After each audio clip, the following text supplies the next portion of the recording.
ৰঙিয়াৰ লাচি বিষ্ণুপুৰ গাঁৱৰ নামঘৰ প্ৰাংগণত 63 সংখ্যক অষ্টপ্ৰহৰ একনাম সংকীৰ্তন পালন প্ৰায় তিনিদিনীয়াকৈ আয়োজন কৰা উক্ত অনুষ্ঠানতো অগণন ভক্তৰ সমাগম ঘটে। আয়োজক সমিতিৰ আতিথ্যত মুগ্ধ হয় সমগ্ৰ ভক্তপ্ৰাণ ৰাইজ। এক সুন্দৰ নান্দনিক পৰিৱেশৰ মাজত বিলীন হৈ পৰিছে সমগ্ৰ অঞ্চল। আজি নগৰ কীৰ্তন অনুষ্ঠানেৰে বিশ্ব শান্তিৰ কামনাৰে সামৰণি পৰে উক্ত অনুষ্ঠানৰ। ৰঙিয়াৰ পৰা ৰঞ্জন কলিতাৰ ৰিপৰ্ট ইছা 24x7।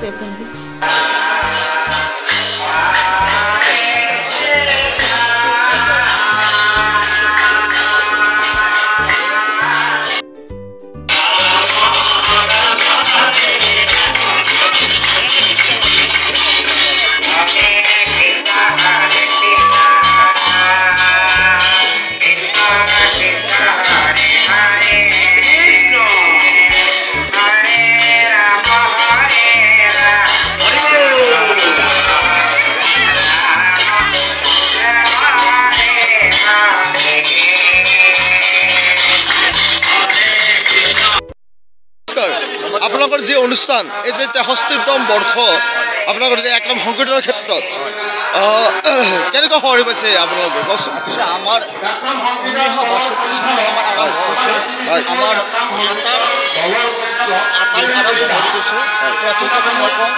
বাঞ্চী কলিতা, গজেন কলিতা, হংস কলিতা এইকেইটা আমাৰ স্থাপন কৰি আমাৰ এই লাচি আঞ্চলিক লাচি গাঁৱত এইটো তাৰমানে ৰোপণ কৰি থৈ গৈছোঁ।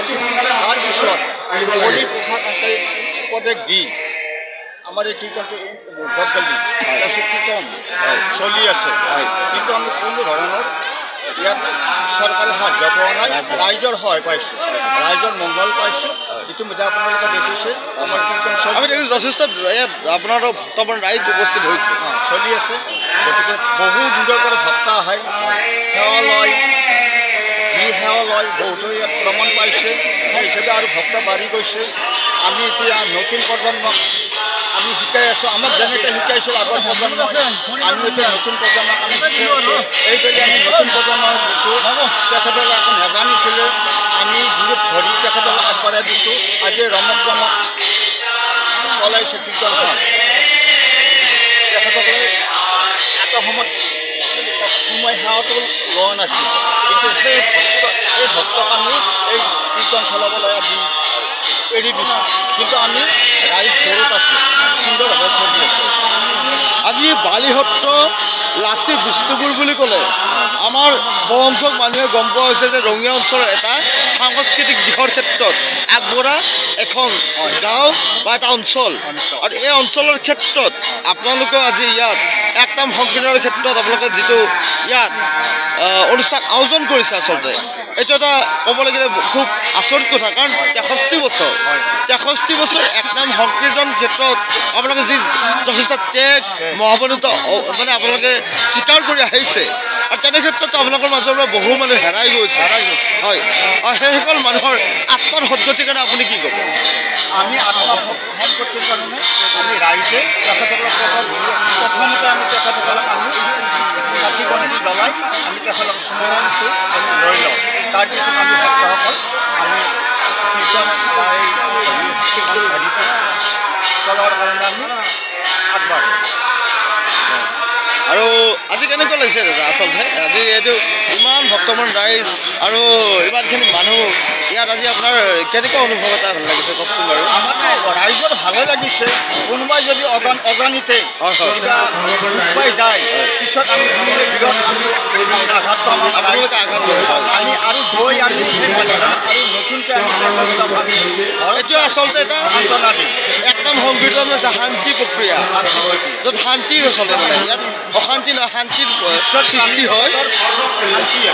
গতিকে শান্তিৰ সৃষ্টি কৰিছে আপোনালোকে, আৰু বিশ্ব কাৰণে যে বিশ্বত যাতে অশান্তিৰ সৃষ্টি নহয়, বিশ্বখন যে ধুনীয়াকৈ চলিব পাৰে, তাৰ কাৰণে এই একনাম সংকীৰ্তন আয়োজন কৰা হয়। আৰু সেই ক্ষেত্ৰত আপোনালোকৰ যি যথেষ্ট উদ্যম, যি যথেষ্ট সাহস, আৰু যি যথেষ্ট আপোনালোকৰ এই যি আপোনালোক পৰিচালনা কৰাৰ ক্ষেত্ৰত দক্ষতা, তাৰ কাৰণে আমিও শলাগ লৈছোঁ। আৰু আপুনি আমালোকৰ এই মিডিয়াক, আমাৰ যি আমি মিডিয়া যে মিডিয়াৰ মাধ্যমক কি ক'ব?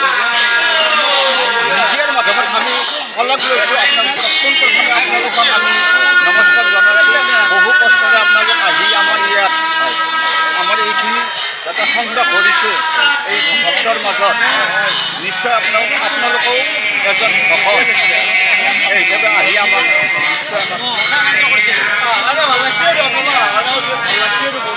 আমি অইন বেলিও আপোনালোকক আমি ভকত হিচাপে দিছোঁ আৰু এতিয়া পাৰ্চনেলি আপোনালোকে এই বস্তুটো গতিকে ভাল অনুষ্ঠানত আমি সদায় আছোঁ, সদায় সহযোগ কৰিম যিমানখিনি পাৰোঁ।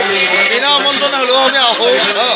আমাৰ কথা হ'ল যে ওচৰত অনুষ্ঠান চলিছে, আমাৰ অনুষ্ঠানটো প্ৰচাৰ হ'ব লাগে আৰু অনুষ্ঠানটো চৰকাৰৰ কিবা সহায় সহযোগ পাব লাগে আৰু চৰকাৰৰ অনুষ্ঠানৰ সহায় সহযোগেৰে মানে উন্নয়ন হ'ব লাগে। আমি সেইটোৱে বিচাৰোঁ সদায়। ধন্যবাদ জনাইছোঁ এটা।